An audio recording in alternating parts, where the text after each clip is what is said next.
Hello and welcome to Discovering True Health, your weekly deep dive into health and wellness. Thank you so much for joining us today. Don't forget to hit that subscribe button to stay up to date on all our upcoming shows. You can also check out additional information on our website, Instagram, and Facebook. All those links are below. So last week on Discovering True Health, we spoke about healing childhood trauma, specifically with children in the foster care system and aging out of the foster care system. And this week, we're going to continue that conversation, but focus on a very big issue that is happening with children in the foster care system right here in the US, and that is sex trafficking. And I have to say, while doing my research for this show, I was shocked hearing the statistics and facts around human trafficking. I had no idea of the magnitude of what was going on in our own backyard and around the world. Human trafficking is the third largest business in the world right now. It's a $150 billion industry annually worldwide. It's alive, prospering, and growing. It's one of the fastest growing industries because the product is abundant and apparently the demand is as well. Now, there's an estimated 46 million people held in slavery today in what we call the human trafficking business, which is more than any other time in human history. And 21% of those 46 million are being sex trafficked, which is rape for hire. And the remaining 79% is physical labor held by force or terror. And the victims of this are overwhelmingly the poor, and especially poor women and children. And this is happening right underneath our noses. There are approximately 125 ads online every day in the US for people being advertised for purchase.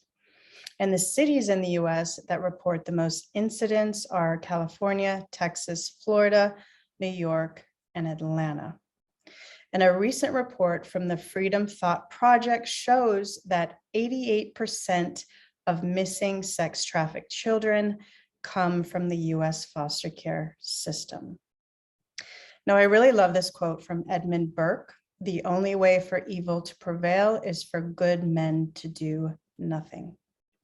Human trafficking is something we all need to be aware of and bring more awareness to and have a lot of conversations about. And not only an awareness, but each of us needs to take action in any way we can. So hopefully today we can shed more light on what's going on and give you some information and tools so we can all be involved in helping to end this modern day slavery that's afflicting our world today. Now, here to have this conversation with me is my dear friend, Angela Featherstone. She's founder of the Fostering Care Healing School, which is a nonprofit healing school for youth aging out of foster care, whose goal is to not only help these children heal, but to thrive. She's also a successful actress and model, a Pushcart Prize nominated essayist and speaker. She writes and lectures on healing PTSD, child abuse, human trafficking, and intimacy. And she's an advocate for children in the foster care system. And she herself has mentored a child in foster care through Kids Save.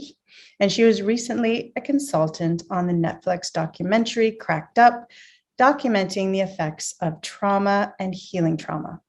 And if you missed last week's show, she was on with me speaking on the issues around children aging out of the foster care system and healing trauma, as well as her nonprofit Fostering Care Healing School. So definitely go check that out. If you missed it, I will post a link to that below.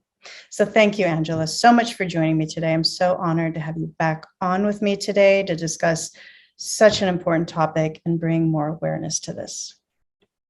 Thank you, Christy. I'm honored and happy to be here, and you're such a great interviewer, and I'm so impressed with Discovering True Health. So thank you. Thank you.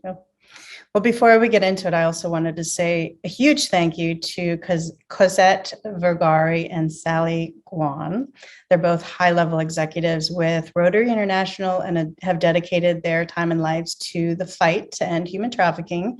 And they were kind enough to meet with Angie and I last week and share with us a lot of information and work that they're doing with Rotary International that we're going to be sharing with you today, and really fill us in on the magnitude of human trafficking. So thank you both so much for your time and being such a great source of knowledge on this topic.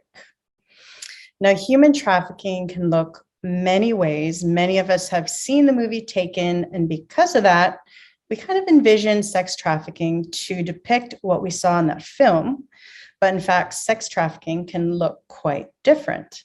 There are definitely victims abducted and forcibly held against their will in the world, but the vast majority of coercion into sex trafficking occurs over months and years, with controllers building trust, psychological and financial leverage, and pushing sexual boundaries in order to exploit their victims. So, Angela, how can the process of sex trafficking look specifically with children who are in the foster care system or have recently aged out of it? And what can this grooming process look like from your experience?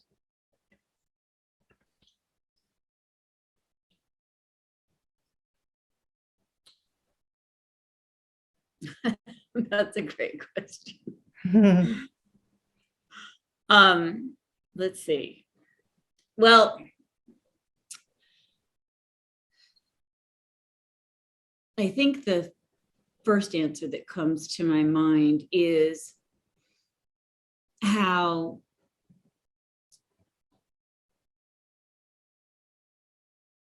certain things can lead up or build up in a child's life so that grooming becomes easy or even possible. Voicelessness, not knowing physical autonomy, not having any exposure to something, a life or a way of living other than the way you're living, not knowing that this is wrong, like, for example,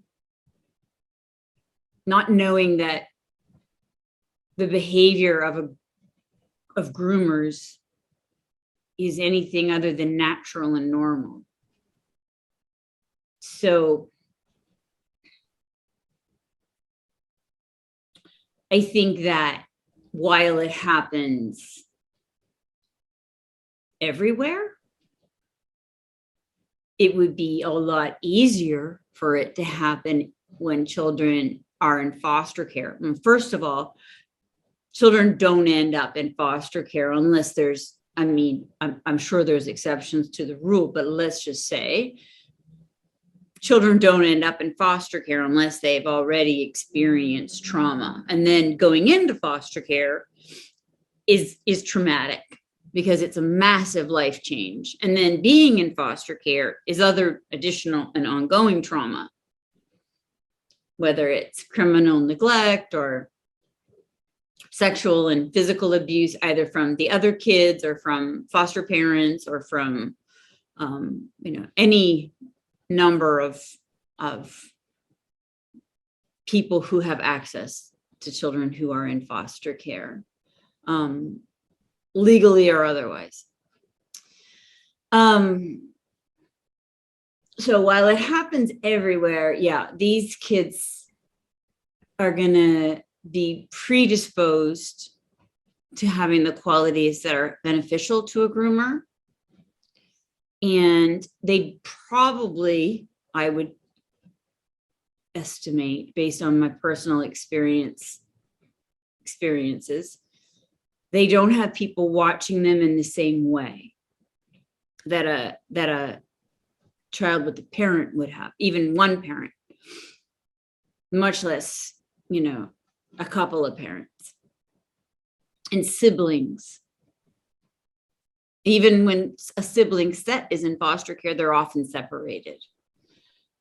They try to keep them together. That's the dream, but they're often separated, often. So there's not really anyone invested in your well-being, your individual well-being, who's got eyes on you. So it's really easy.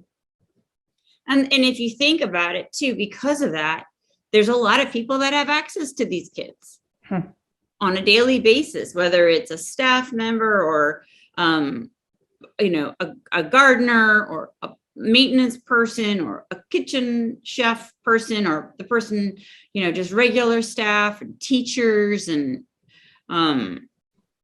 doctors and therapists and social workers and police and court workers. And there's like a plethora of people that literally have pretty much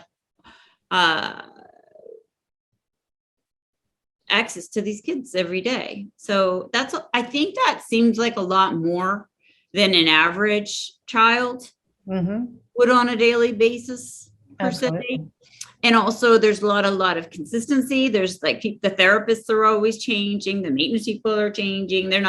It's not like they're the family gardener, I'm not implying that anyone's safe. We're talking specifically right now about children in foster care. So those are some of the things I think, I read a quote ages ago about that trauma leads to trafficking.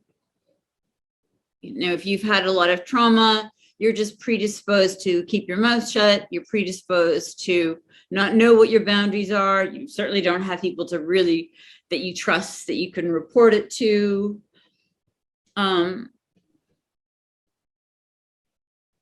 Yeah. And you mentioned on our show last week about how people need to go and take a look at the foster care system or group homes for themselves. And that kind of really stuck in my head because I've never been to a foster care group home myself.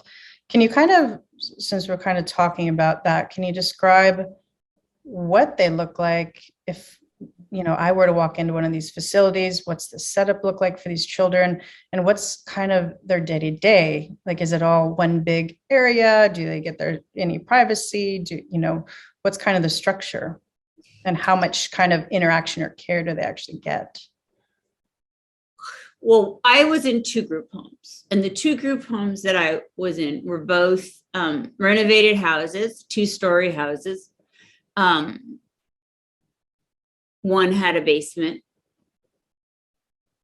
which I remember well because I used to climb out the basement window to escape and go AWOL. But there was one staff member on for probably 12 kids.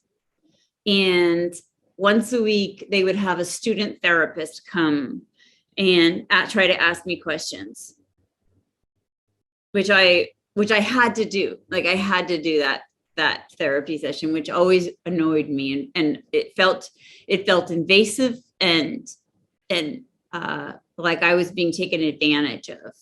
Like I was trapped, and they were going to come and practice their therapy skills on me. And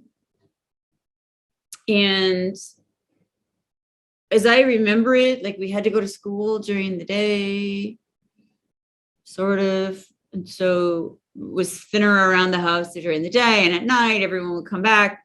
And the first one, I don't remember as well. The second one, I remember more because it was really chaotic. The second floor was where all the bedrooms were, and there was like 3 or 4 rooms. I remember 3 rooms with a whole bunch of bunk beds, and like the guys were supposed to sleep in one room and the girls were supposed to sleep in the other, but there was always fighting, and there was always screaming, and there was people having sex and fighting over boys and girls, and like it was like this heightened,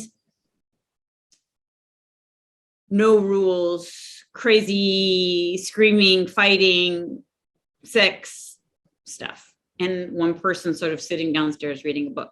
And then later with the child that I mentored for 9 years, it was pretty much the same, although in California, my experience was that it was, I never saw him. Oh no, I saw one house that was similar to what I'd been in. The others were more like internment camps, really long, a large property with long bunkers, with kind of like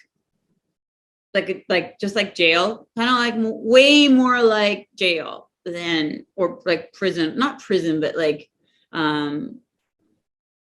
like juvie jail or something, where it's just like a barrack. That's what it's like. Right. It's like a barrack. It's like there's like one bathroom at the end of the hall with, and then the rest just like bedroom lined up. And sometimes you have to have a roommate and sometimes you don't. And then way at the other end, there's a little office where a student sits, sometimes with the door open, sometimes with the door closed. And then there's sort of like an industrial half kitchen story that doesn't get used because the food gets dropped off in these silver trays. And it's like those eggs that where you make like the rubber. They don't really have any egg in them at all. Right. And then highly processed. yeah, like it's just, and then like French toast that was like, that's cold and soggy, and then a tray of bacon. And I mean, it's sustenance. But it just like the way they were just sort of left there all the time, it just creeped me out. And they're young too. These kids are, these are some are preteen kids in these scenarios. Well, I met my kid when he was 11, almost. Oh, no, actually, I beg your pardon. I met him when he had just turned 12, I think. Oh, yeah, when he had just turned 12. So I don't know, other than what I've seen from my volunteer work, which did not include me going into the group home. So I don't know about anyone younger than 12. But yeah, and then just like a big screen TV, and then a game room. In the game room, it's like Xbox. So they're not getting much, adult interaction or adult kind of care or one-on-one, any kind of person kind of really advocating, or sitting down with them, or, giving them that, listening to them or guiding them. I mean, I'm sure there's some sort of counselors involved at some point. I think there's a staff therapist, and they change a lot because they're students. There's usually a staff therapist at every one of them. Not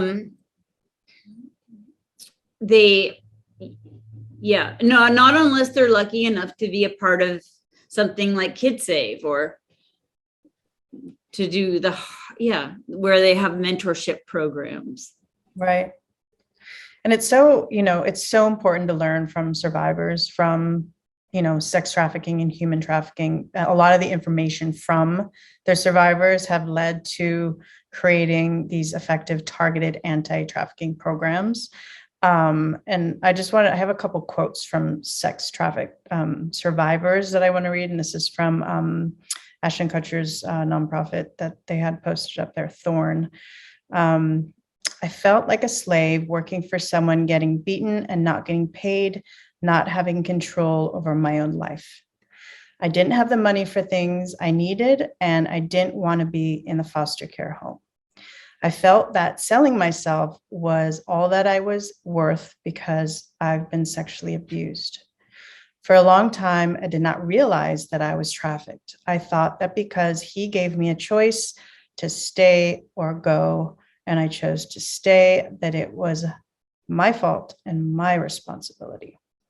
And I think that's one of the biggest things that really kind of, opened my eyes to, because I had a personal experience when I was 16, a very close shave where I was, coming out of an after hours club and somebody had drugged me. And, I was on my own on the street, and a white van pulls up, and, the door opens and a man gets out and tried to grab me and say, "Come with me." And I remember looking in the van and seeing 4 girls huddled in the corner.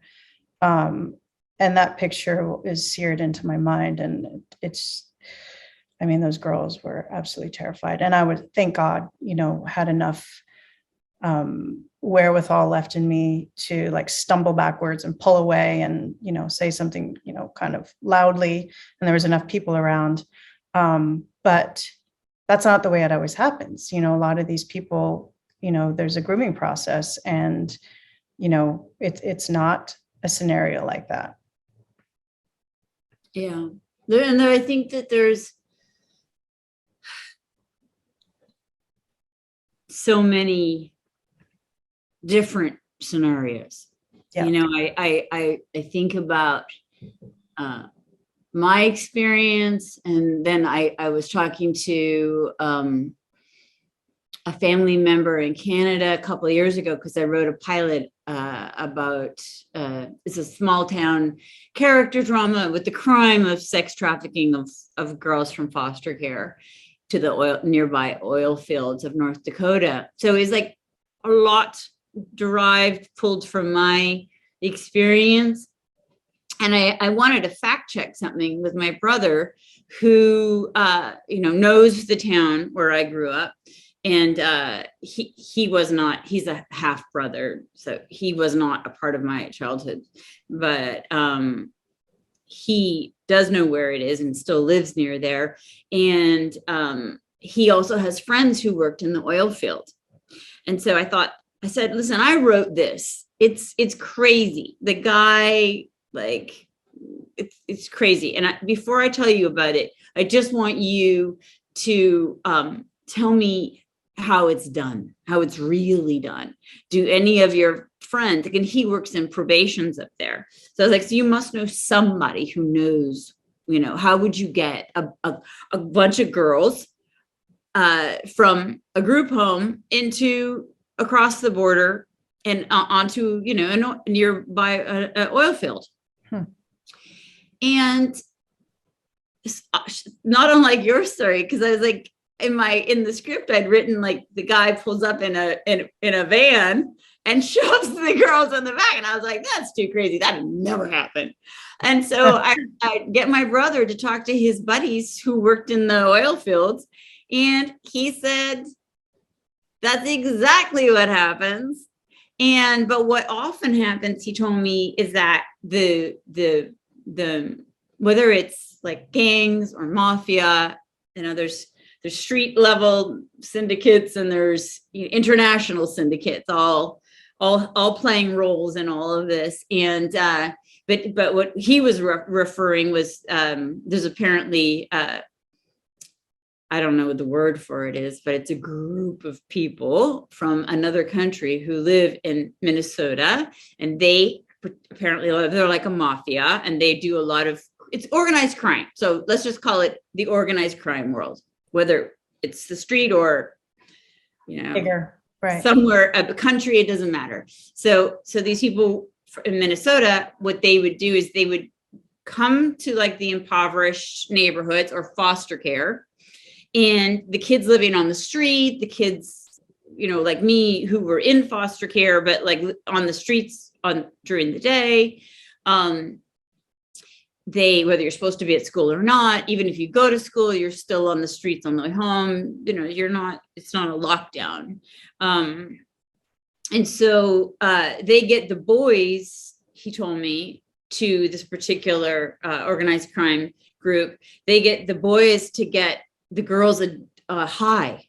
So they give the boys drugs, get them out there on the streets, peddling some drugs, holding, and then they give the girls drugs, and they get the girls with the children, with the male children, get the female children with the drugs. And then the big guys come in, now that they're all addicted and they're all kind of in a group, and they throw the girls in the back of the trunk and drive them to these houses that they have near the oil fields that they house them in. But they're like mattresses strewn, ratty, disgusting, stained mattresses, sort of like, not like a group home. Right. Basically. Right. Except for the mattresses aren't on a floor in a group home. They're on a wooden slat. Right. Wow. And I think that's, you've made this point, which is important to understand. When you are a homeless child or a child in foster care that's dealt with tremendous trauma and abuse, and you're in these foster care systems where you might be still dealing with tremendous trauma and abuse in there, and you're back out on the streets because of that, might be a step up for you to, go with a groomer. It might be a better situation in your mind to, be in that situation. 100%. I think that I think that plays a big part in it. I think whether it's attention or physical touch, even sex, a roof over your head, a meal, there's varying degrees too, right? There's like this, there's different levels. Some girls are trafficked and they end up on private jets going to foreign islands. Some girls are trafficked and they, go from the back of the group home into the alley. Right. I'll tell you, this is one thing I was thinking about earlier that I wanted to share. There was a story that happened in the news in 2015. A little girl, she was 14 years old. Her name is Tina Fontaine, and she was in foster care. And she was one of many children in foster care that year that they were so overcrowded in the city of Winnipeg, which is where I was in foster care decades earlier. They were so overcrowded that they took these kids and put them in these hotels downtown. Now, hotels downtown Winnipeg are like not as nice as hotels downtown LA. Wow. The old, like the welfare hotels. Right. They're not as nice as that. Mm. So they put these kids in these hotels because they were overcrowded. And she ended up murdered, wrapped in a blanket and shoved in the Winnipeg River. And she'd been trafficked out of foster care. And I started looking into that. The story obviously resonated deeply with me, having been in foster care, having been trafficked out of foster care in the same city, blocks. I was trafficked. I was picked up by the groomer, by the sex trafficker, just blocks from where she was killed, murdered. And so the story really resonated with me. I started to do a little bit of research in looking, the Winnipeg Free Press was publishing stories at that time about it. And it said that there was 11,000 kids in foster care in Winnipeg, which I thought was a very high number.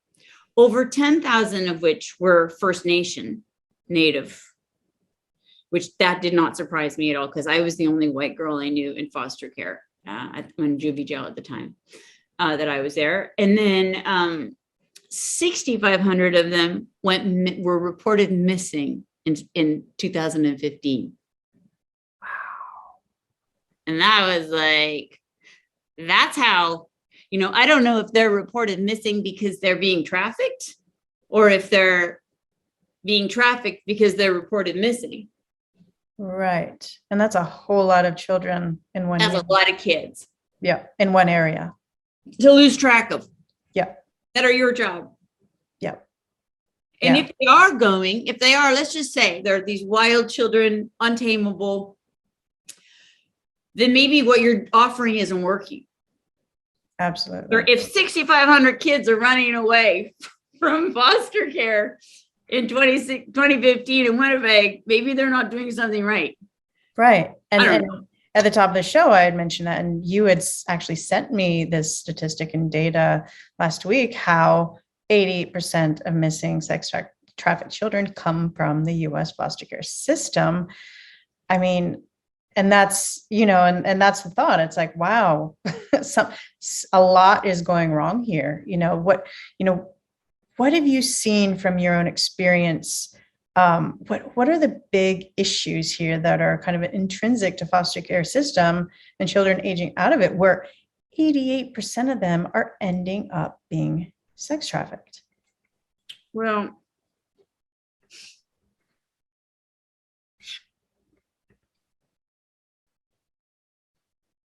I mean, I think I kind of almost already said it.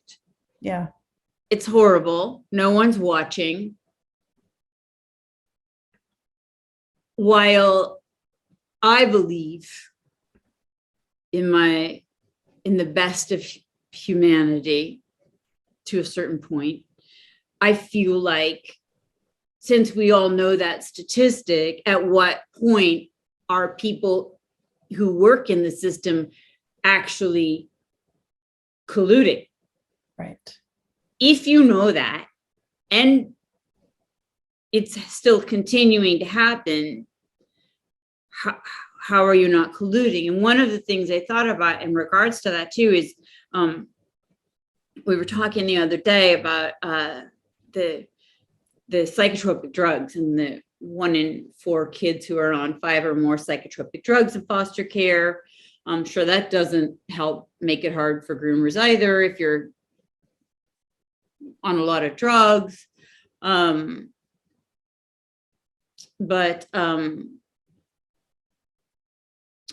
forgot my train of thought. Yeah, and that's the second, you mentioned that in last week's episode, and I was, looking into all the data around that, and a study found that 35% of children in the foster care system are prescribed psychotropic medications in comparison to 8% that are not in foster care.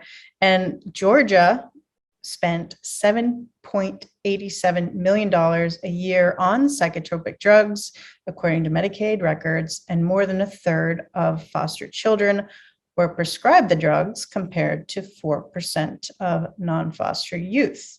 And another interesting statistic I found was that in 2004 in Texas, it was found that foster parents were actually incentivized to find mental health problems in the children in their care, because they received up to $1,000 a day for children labeled with a mental disorder, compared to $17 a day for a child, without, the label of a mental disorder.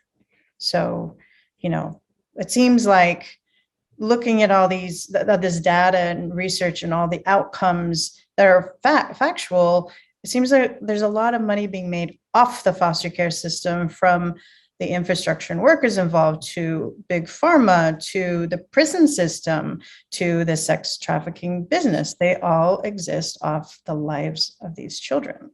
Yeah, the foster care to pedophile pipeline, the foster care to trafficking pipeline, the foster care to prison pipeline, those are all real horrible and grave concerns. Yes. And for those of you who don't know what the foster care to prison pipeline, it's, advocates refer to as the foster care to prison pipeline. It describes the practices and policies that funnel young people from the child welfare system to the criminal justice system. For example, fostered youth, particularly girls, they're targeted by the sex traffickers, and the criminalization laws of sex work can then funnel these victims of modern day slavery, of sex trafficking, into the criminal justice system. So, I'm going to jump in, Christy, because may I? Absolutely. Because I just remember what I was going to say. So much of also, aside, we talked last week about, the shame and the guilt that we feel and on an individual level, but also we have this other part, which I've been thinking about the last couple of days, which is the children's records. So every time something happens, whether it's a foster parent making a report, the social worker keeps a record of every experience that's noteworthy. But so what happens is the children get these files that they carry with them. That's pretty much all they have. When they go, they have a little plastic bag full of shoes and some runners, and a pair of jeans and a t-shirt, and maybe like a little hygiene kit, and their file. And that file is whatever the adult says it is. That's what you go with to the next home, and to the next group home, or to the next foster home. And I remember I got mine. I requested my records a few years ago when I was writing a memoir, and I read it and I was shocked, because in there it says all the things that I expected, and things that weren't, terribly different than my report cards had been, but more so. I was AWOL. I was, I didn't like this. I didn't like that. But in there's like one place where it says something about my parents being, concerned. And I thought, this is just wild.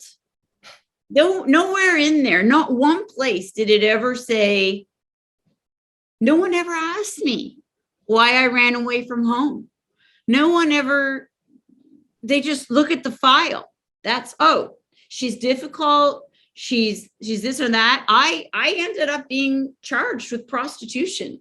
I didn't even know. When I got my records, it said charged with immorality. And I wrote the lady that I'd been, talking to, who was very helpful back in Canada and getting me my records. And I said, what's immorality? And she said, prostitution. And I was like, oh my gosh, I was charged with prostitution. Now I know that I was trafficked. And I understand the dynamics of the people that I was staying with much better as an adult, and through having talked to anti-trafficking advocates and in Los Angeles. And I know that there was, a very strange experience that I had in a hotel room with a strange unknown man who seemed to know my trafficker, and no money was ever given to me. But I'm assuming there was money exchanged at some point. But there was no police involved. No one came barging in the door. That was it. It wasn't until weeks or months later that I was picked up by the police, because there was a warrant out for my arrest for missing court, because I was AWOL from foster care. And the police brought me in, and they actually beat me. One of the cops hit me over the head repeatedly, believe it or not, with a phone book. I told someone that story, and they said, don't ever repeat that. No one will believe you. It sounds like you watched an old gangster movie, but it's actually true. They were trying to get information from me about this trafficker.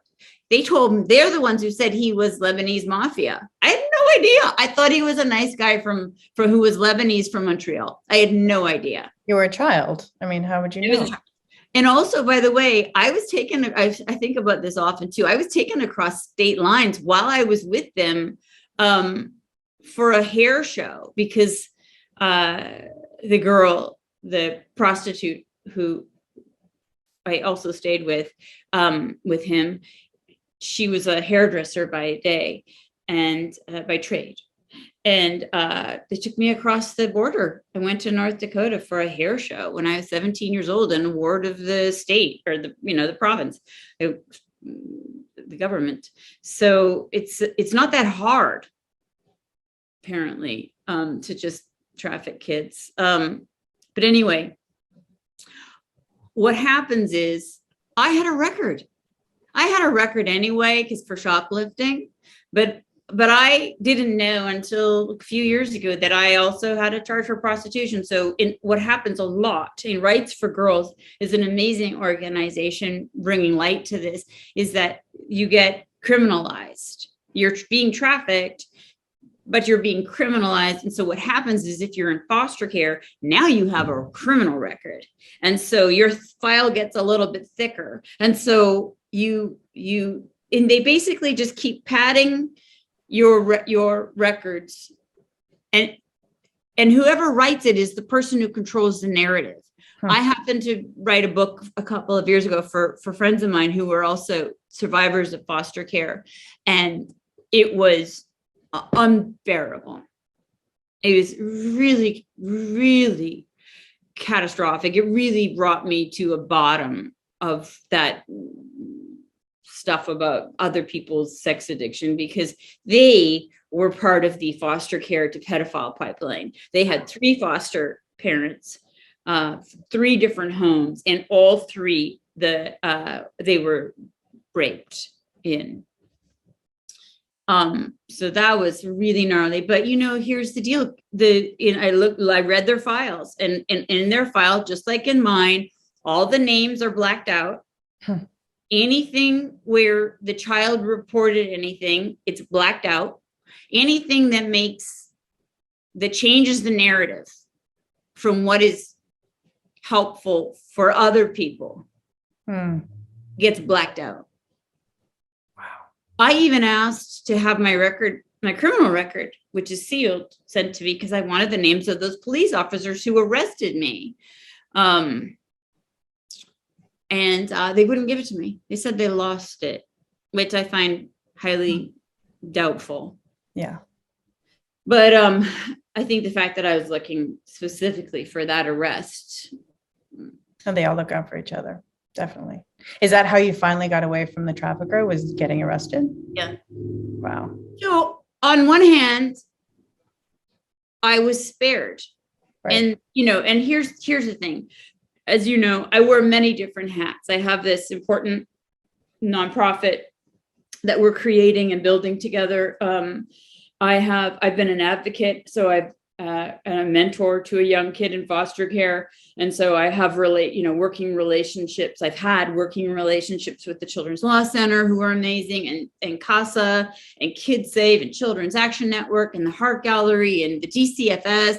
And I've met many wonderful social workers and through them, especially the Assembly Bill 12 social workers. I love them the most. That's my experience through my child. They seem to be the most helpful. And I wonder sometimes if that isn't because their job is really specific. It's from 18 to 21, and it's to help the kids become autonomous. Before that, it's to house them. Right. Now it's about how do we get these kids the best chance in life for those 3 years, which maybe it would be better if we started that type of mentality earlier, because I do find that the social workers who work in AB 12 they were the best ones. Right.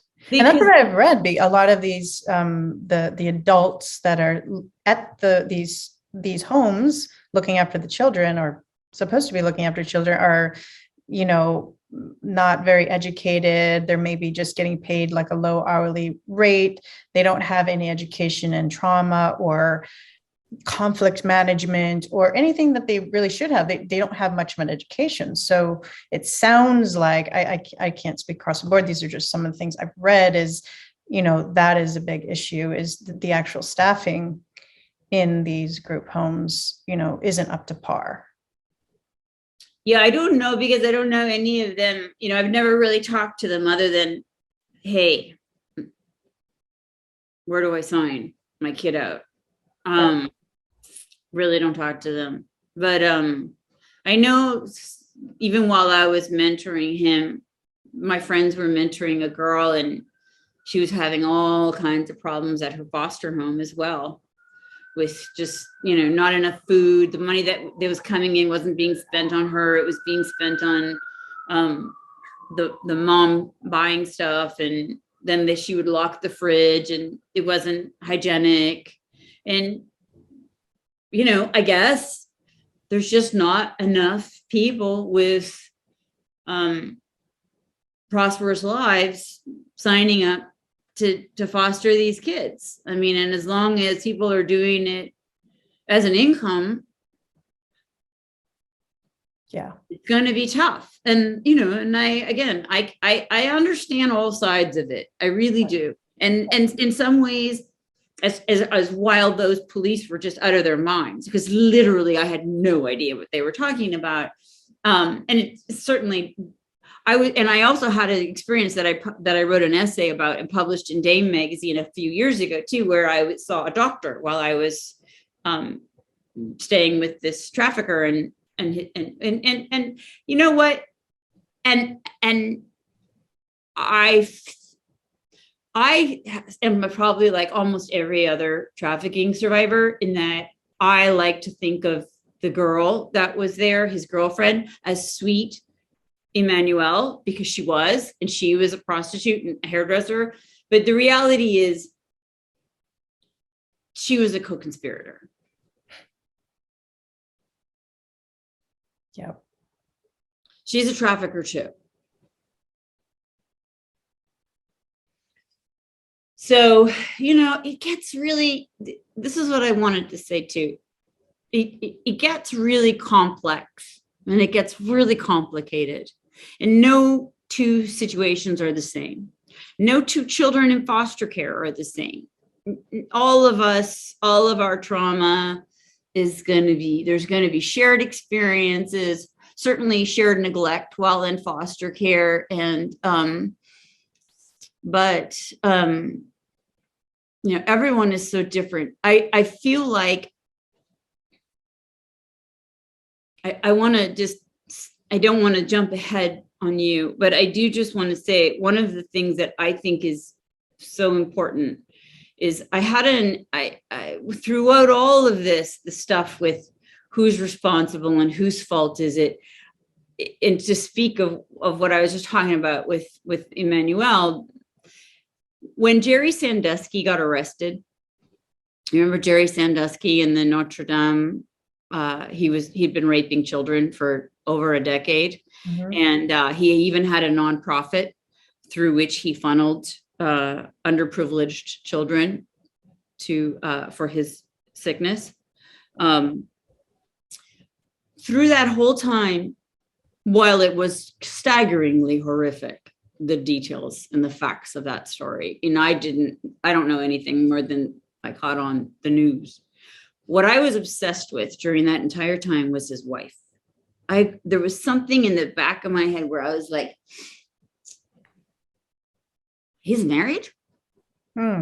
He sleeps in the same bed every night as his wife for all those years while he was raping a child in his basement every single night? And he raped his child, apparently, allegedly, too, like in his own home. Like, so there's like no child that comes into that house that isn't being profoundly sexually abused. And she's sleeping next to him every night. And there's no bells, no red flags. And then when he was going to court, as he was being walked up the stairs to the courthouse, she was with him. She turned to the microphone and said, he's innocent. I was so obsessed. Cut to a few years later, I found out why. Because there was a part of me that resonated with that. Where in my life have I not seen with the proper glasses what's happening? For example, I was not aware that I had been sex trafficked until a few years ago.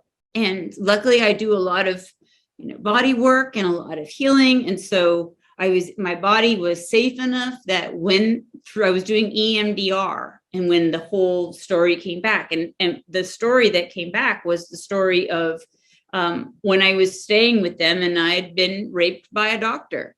A female doctor had taken me in while I was staying with them, while I was being trafficked, and investigated to see if I had a sexually transmitted disease, which in fact I did.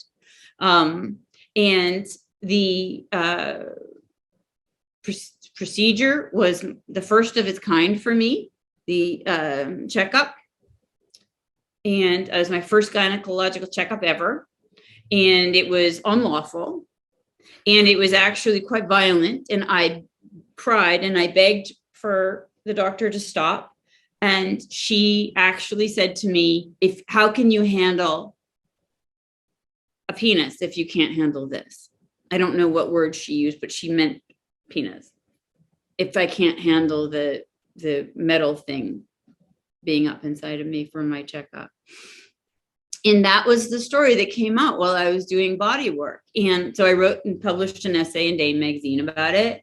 And that was sort of like the catalyst, or they say in like Kabbalah, like the klipo, the thing that holds the seed, the shell of the seed. And that's where it wasn't long after that I actually no, it was, I don't know, it's all a blur. In 2015, everything just kind of, that clipo opened. Everything just started to heal. And around that time, I was having dinner with a friend of mine who I met I was writing my memoirs at UCLA writing program. And this girl her husband worked in politics, and he was actually the head of the Los Angeles County Anti-Trafficking Task Force. And so we were all at dinner. And I said, I'm very interested in this trafficking thing. I had an experience when I was in Winnipeg that makes me think. And then recently, and I in that story, worrying about Tina Fontaine, and all of a sudden, he looks at me. I told him my story, and he looks at me and he goes, that's pretty much the story of every trafficked person we talk to. And I'm like, what? What are you saying? Oh my God, I'm a trafficking survivor. That's why I'm so obsessed with these girls that are being trafficked. That's why I'm so obsessed with Sandusky's wife, because I understand what it's like to not be aware, to not have a healthy understanding of what's appropriate behavior and what isn't appropriate behavior, how to find out what resonates for me deep inside. What is my deep truth? What are my boundaries? How can I step through the denial and the fear? And sometimes it's terror, because sometimes it might be your safety or your livelihood, your home life, to set boundaries and enforce them, or report someone, or just to shake you out of the blindness, Right. to get clear about what's happening and that it's not okay. And I feel like one of the reasons why I was so obsessed with Sandusky's wife, and why the world is so obsessed with human trafficking lately, is that there is an aspect of this that resonates with all of us. Now, I also have to be super clear. This about me. My friend Anthony Edwards is on the board for 1 in 6, which is the organization, the important nonprofit organization that advocates for the 1 in 6 boys and men who have reported sexual abuse. Like almost all statistics, they're probably a lot higher, but I think particularly I'm not going to say particularly with men as opposed to women, but I do think that there is a social stigma and a vast confusion for men around sexual abuse. I've literally had a man I dearly and deeply respected and admire say, it's not sexual abuse if it's an older woman with a boy. There's that old idea that, and he said, because men fantasize about it. Boys fantasize about it. And his daughter and I both kind of went, yeah, no. A, no. And B, girls fantasize about it too. So that's not the gauge. Right. And we're also, predisposed to it. I have a dear male friend who was, horrifically sexually abused by his mother's friends when he was 12, but he talks about being inappropriately sexually aware as a very young child. And so there's some based on what I know about him and his story, there's a really good chance that he was sexually abused as an infant. Wow. And so, it's so there's fast and it's so worldwide. But my point is just that I feel like the reason why it's such a big one and it feels so daunting and scary and overwhelming is because at its core, there's something that resonates in it with all of us. Because if 1 in 6 boys are reporting being sexually abused, and the statistics of girls are just off the charts. And trafficking is massive industry. There's something that we're doing as a collective that allows this to happen. And I feel like with most spiritual diseases, the healing is in me. Right. If I see a problem outside of me and it's massive, I can't do anything about that, but I can use that almost like a bat signal to start to look for a shape that's inside of me that matches it. Absolutely. Yeah, I was thinking about that too over the last week about how massive this is. I mean, it's the highest numbers it's ever been in the history of mankind right now, which is insane. And it's like, okay, but at the end of the day, yes, this is a mental illness. The people that have this appetite for, purchasing people and children and this is a mental illness. But what is causing this large number of people, to get to that level of depravity and to have these, issues where that's what they want to do. I think as a society, that's where we really need to take a really good hard look at that and try to find the root cause of, why it's happening. Well, Christy, and I apologize for starting to interrupt you because look, I'm not an expert. I have a GED. I'm so not an expert. I have studied a lot of this stuff for a while. I have noticed, an uprising of healing and as people go into the newly founded S fellowships for sex addiction. So much so now that there's even programs for people like how in Alcoholics Anonymous they have Al-Anon. Mm-hmm. There's even S-Anon now for people who like for the people whose lives have been affected by someone else's sex addiction. Like it's a massive growing part of the global recovery as well, which I think is vital. I don't know for sure that it's a mental disease. I am not an expert.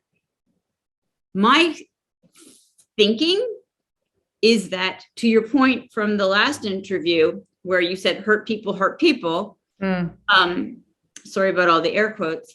I feel like, and this is especially specific with kids in foster care, I feel like if your experience with sex has been grooming, that's what sex is to you. Why would you, the people whose first sexual experiences aren't through grooming. It's an idyllic life that I've certainly fantasized about a lot. That sort of country dream of like, there's, someone at school that you like a lot. And then you walk down the street and, and then they look at you and then they ask you to the dance and the whole caboodle. But I think that really a lot, way more than we talk about, most people's first experiences of sex stuff are through grooming. And so we're getting corrupted from the very beginning, which, by the way, is one of the reasons why at Fostering Care, we are going to have intimacy and vulnerability training and boundary training but not boundary training as in you're telling you what your boundaries are, but real true intimacy work where you can find out what your boundaries are. And also we can talk about, there's great organizations now. The Center for Healthy Sex has some great literature. Patrick Carnes has some great literature on it's not just about sex addiction either. It's like narcissism. There are personality disorders that come into this world, but I just feel like we stigmatize the pedophile, which, by the way, there's so many now. Like, can we just stop pretending? I live in Los Angeles. I go on meganslaw.com. I know how many registered sex offenders are in my neighborhood. There's hundreds of them. And those are just the ones that are registered. Yeah. So let's get real. The Yeah. fantasy that it's some bogeyman, you know, in In Chicago, another country. clown outfit, it's Right. got to go. It's everybody. Yep. Somebody right now is trying to groom you and your children. Let's just get over it. Okay. And let's just start calling a spade, and let's start pretending that it's somewhere else. And by the way, I've noticed that we do that in America so often, where just when we're about to start to pay attention to the kids here and start to make some real traction, all of a sudden there's a war in some foreign country that most people don't even know about until it hits the news, and everybody cares about those kids and trying to get those kids over here to safety. Okay. There's still almost 500,000 kids in foster care, 88% of which are being trafficked. Right.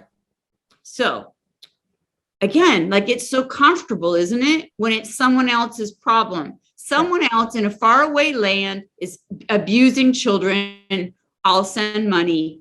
This is heartbreaking. It must stop.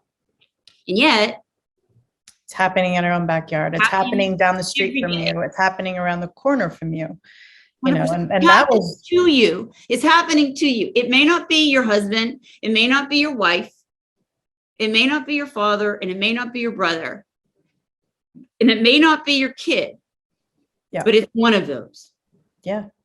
And I think what you mentioned before, and you talk about this a lot in your work, and this is part of your program at your healing school, is around intimacy. And intimacy is one of the intrinsic trauma issues for children in the foster care system.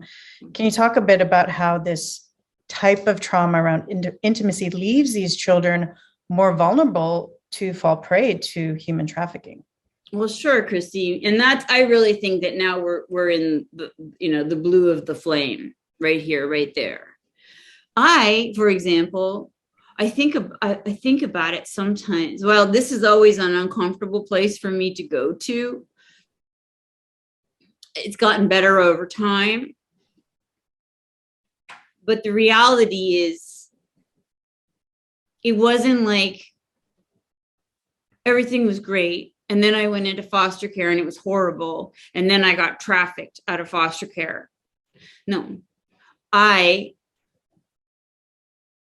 had physical, emotional, and psychological boundaries broken all day long, every day. I experienced neglect to the point where a hot meal and a pretty sofa was enticing to me, because I didn't eat well as a child. And by well, I mean, to be fair, my mother was really great at keeping us off of processed food and sugars. I ate only very healthy food, organic, but there wasn't a lot of it. And it was very slim. And then there was times for days, and once even for a couple of weeks, where I was left alone in a house with only frozen hot dogs. So it's right. Right. What was I talking about? We're getting into intimacy and how this can leave these children in a vulnerable place to human trafficking. Yeah. So if the only sex you've ever been exposed to has been inappropriate sex because you're a child, right? If you're a kid and you're having sex, I don't know about anyone else, but there wasn't any appropriate sex when I was a child, because I was a child. But certainly not being seen or noticed, no feeling like I'm a problem, feeling like my needs don't matter, to the point of extreme medical neglect as well. That's another thing that I've actually just started to be dealing with right now, where really starting to heal some of the medical neglect that I experienced as a child, where, 2 different times I was sick for so long that I had to be hospitalized, but like weeks and weeks and weeks. And I should have been taken care of immediately, and then it wouldn't have happened. And that has, that affects me still today. The barometer, what's a healthy amount of time to wait to go to the doctor, and what's just, you have no idea because you never were taken as a child. Right. And so we are a little bit in this extreme. The foster care situation is an extreme. I don't know about the other children and the other stories really, but I do know that it happens in middle class families, and I know that it happens in very wealthy families. I know someone who grew up in Malibu with fantastic everything that you could, like beyond your wildest dreams, who was sexually abused as a young child by a nanny, a female nanny. Right. We really do need to get rid of the stigma that men are abusers and women are victims. I think it's toxic femininity if toxic masculinity is abuse of power, toxic femininity is abuse, like victimization beyond. And I think that all of it can be healed by looking inside, and like we were talking about before, doing our balancing work in ourselves to heal our masculine and to heal our feminine and to become into balance as a human. And maybe there's like the masculine aspect of speaking up. Yes. Defining clearly boundaries and saying no and being adamant and following through on promises to call the police or to report that. But then there's also, it's also important to be just as fierce about watching where I'm a victim and where am I voiceless, where I shouldn't be voiceless. So anyhow, I digress, but those are the intrinsic issues around, when you have this intimacy trauma. I mean, the voicelessness, the masculine energy of not standing up for yourself. Those are, not things that come natural to you when you experience a childhood or growing up or a sexual trauma or physical trauma in your childhood. Those can be kind of the patterns that happen from it.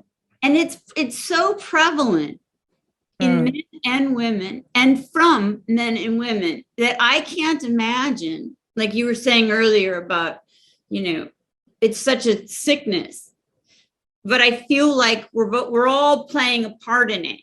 And so we as individuals need to stop playing a part in it, whether it's, like you so bravely said, like, oh, I should go and look at a group home.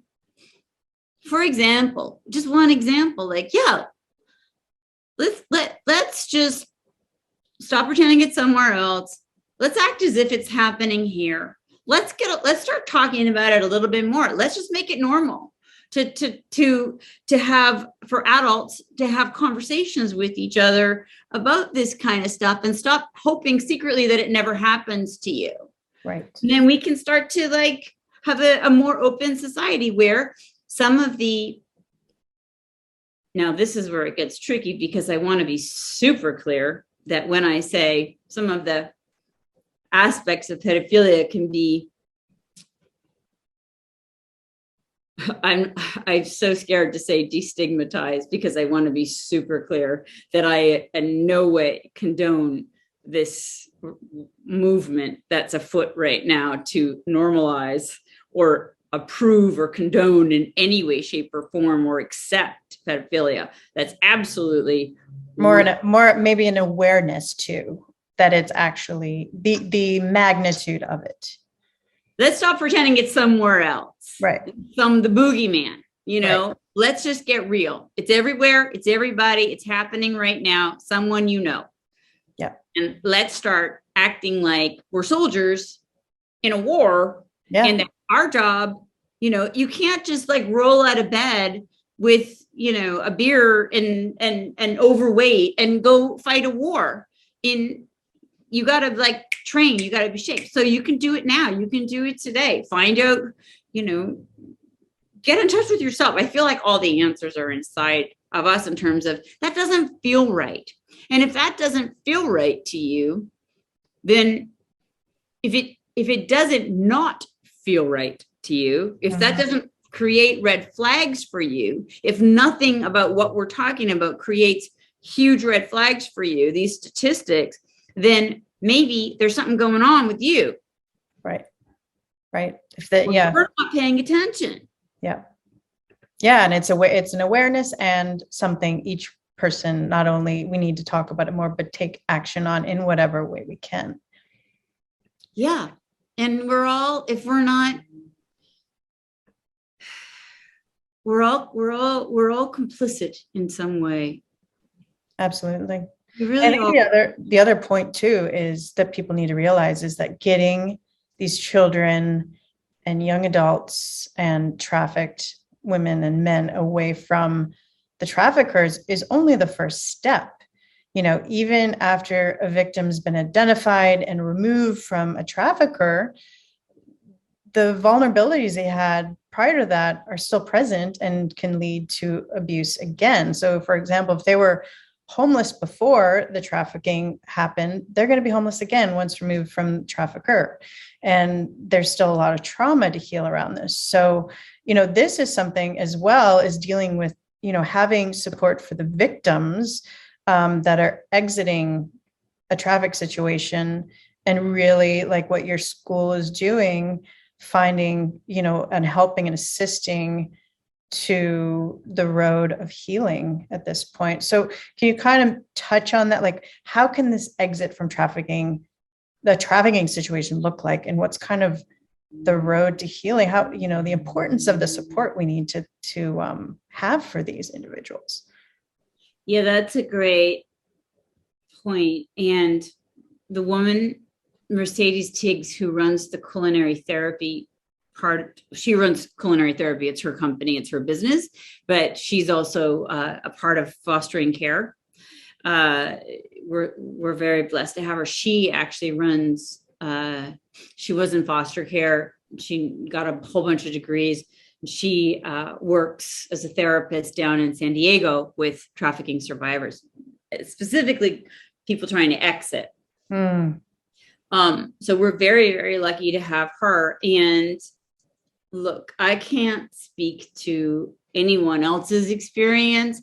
I only know what's worked for me. And that's what I'm bringing to the school, is what's worked for me. And I know that for me, as someone who had no idea that this was bad behavior, that I was even being trafficked, because it felt better than what I was. It certainly was a lot better than what I was having at home ever, but certainly near the end, it got very bad at the end, which is why I ran away from home.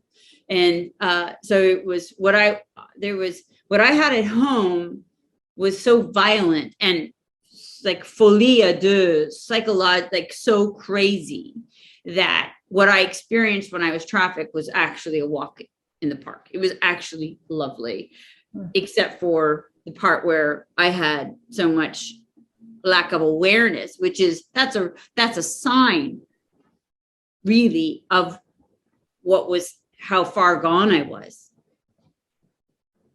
And I got very lucky too, in that not only was I AWOL, so I had a warrant out for my arrest, which so that not only did it abruptly end that situation, but also probably it didn't hurt that I was the only white girl in foster care. So I was I stood out. Whereas, you know, the hundreds of thousands of, or the not hundreds of thousands, tens of thousands of other girls that were out there. Anyway, so how do we heal the trauma so that we're not just changing dealers? Right. For me, you know, it's just, you gotta do all of it. You gotta do the holistic healing. I think that the AB 12 bill, the Assembly Bill 12 in California helps a lot, giving kids a monthly stipend for the first 3 years. Because when you're homeless, you're so much easier to be trafficked. It's so much easier to be trafficked. And if you don't have any skills, if you don't have any job skills, you don't even have like a phone or anywhere to even try to get a job, then, you know, if you don't have all the boundaries innately, if they've all been removed or never built through a life of abuse, then having sex is maybe probably not that bad. And if you can, you know, if you can't make money off of it, then at least if you can get a hot meal once in a while and a roof over your head, then that's great. Right. The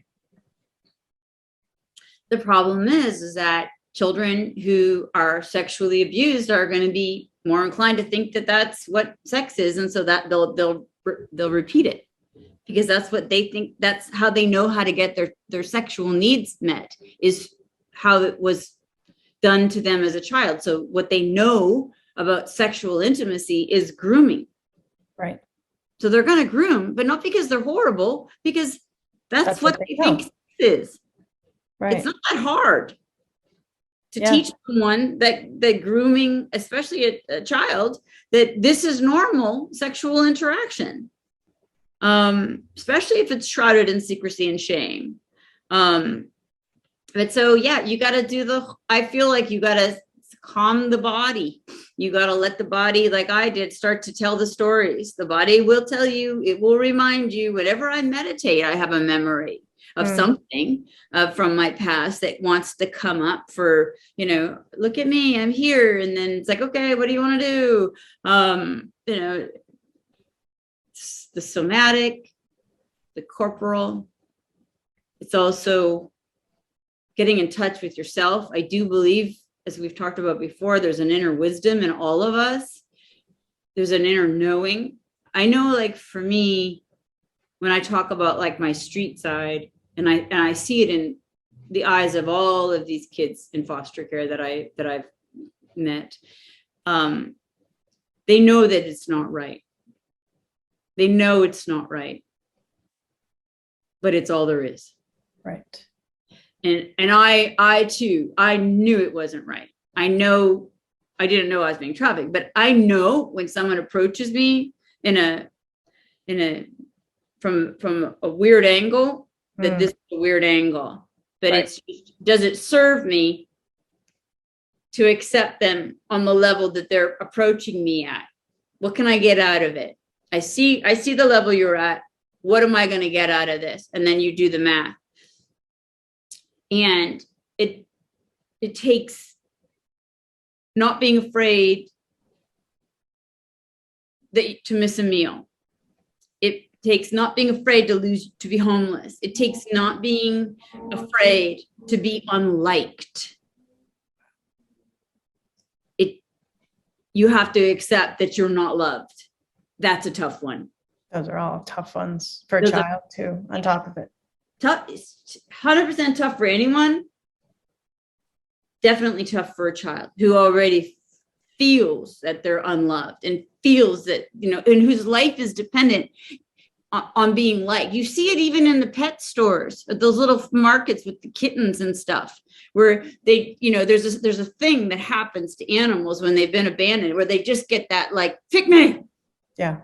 And when you're walking into a situation where someone is being inappropriate, but they're offering you something, and you've got offering food and a roof over your head, the basic necessities to survive. Yeah. Or hard cold cash, something nice to wear, and you've got pick me. You're vulnerable. Absolutely. You're very vulnerable. And you brought up a good point, because we spoke in depth with Cosette Vergari and Sally Guan with the Rotary International about prevention. And Rotary International is doing a lot of incredible work and has, you know, a lot of infrastructure in place and prevention models. And they talked about how housing security was a huge vulnerability that, you know, they spoke about with the children aging out of foster care face. And that leaves them, like we were just talking about, more vulnerable to sex trafficking situation, per your example. And Sally had mentioned that in the college she works with in California, 3 in 10 students ages 18 to 22 years old are homeless. So with children in foster care specifically, you know, you talk about prevention programs and structures that need to be in place to make a difference. You know, in these high percentages of children in foster care that end up being sex trafficked, what would, you know, some good prevention steps be to kind of fill those gaps so these children aren't choosing between a meal and being trafficked, a roof over the head and being trafficked? Well, I feel like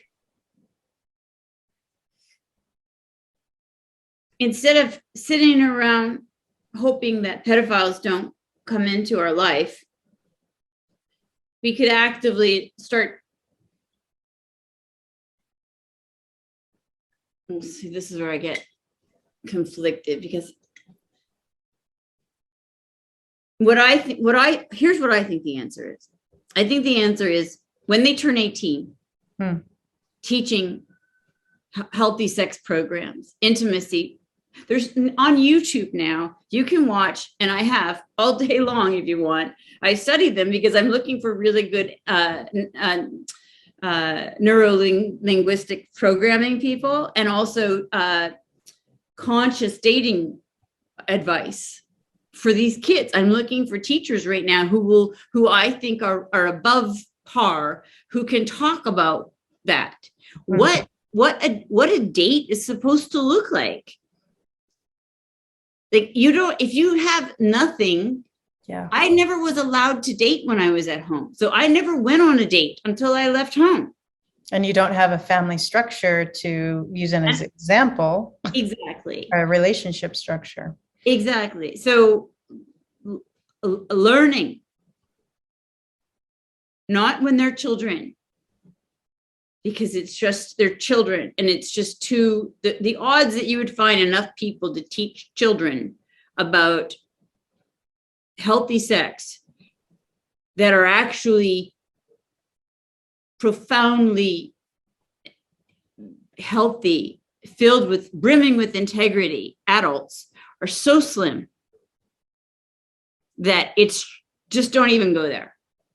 When they turn 18 is when I feel like you need to get them, because now they're out in the world. Before, they're in captivity. They really are incarcerated. It's so just, they're going to have sex with each other. They're going to be groomed. It's going to be horrible. But when they turn 18 is when you can start to go, I know what's been going on. I want to talk to you about some stuff. Here is a teacher and a whole bunch of great books and important literature and great videos for you to watch so that you can start to process what it actually is like to have healthy sex. What is intimacy? What is vulnerability? You can't have vulnerability or intimacy if you're stocked up with trauma. Yeah. You're just not gonna, because as soon as you open up, someone's gonna come in and it's gonna kill you. It doesn't, whether they leave you and you're so codependent that you kill yourself, or they're the love of your life and you can't handle it, so you sabotage it. So it doesn't just, let's just start from scratch. We're living in an abundant time right now with so much information, so much wisdom and insight, and so many books and programs. Just have at it. Here's what healthy intimacy looks like. Here's what vulnerability looks like. Here are some tools to allow you to be able to accept it. And to also, you're going to need to change the way you're thinking. You're going to need to become braver. You're going to learn how to say no. You're going to learn how to say, I said no, and I meant it. And here's what I'm going to do now, that there's consequences. And here's like what you don't know because you've been in foster care your whole life, but here's what dating could look like. Instead of the codependent slide that so many do with other kids from foster care, and they get pregnant and then they get married and then they have kids that probably end up in foster care. Right. So I just feel like, yeah, we need to teach. We need to heal trauma, the corporal. We need to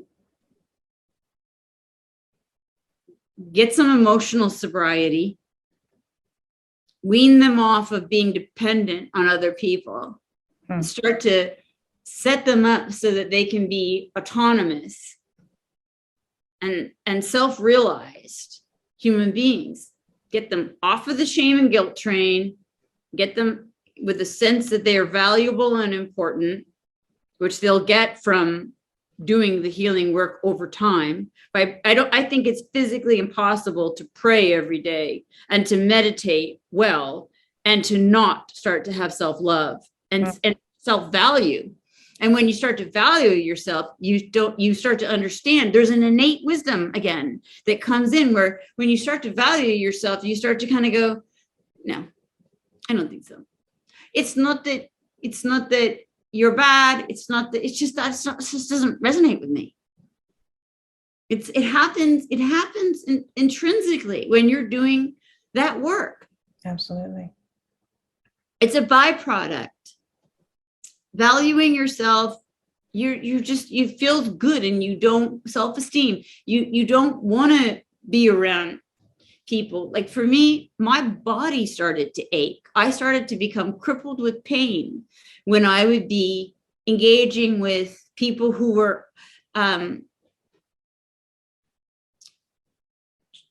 triggering my low value stuff.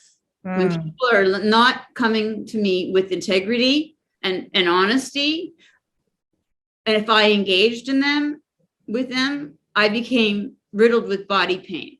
So at a certain point, I had to stop.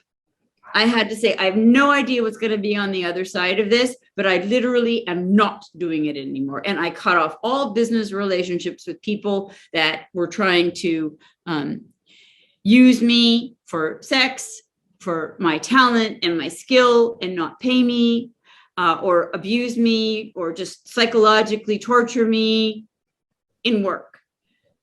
That's it. I'd rather starve.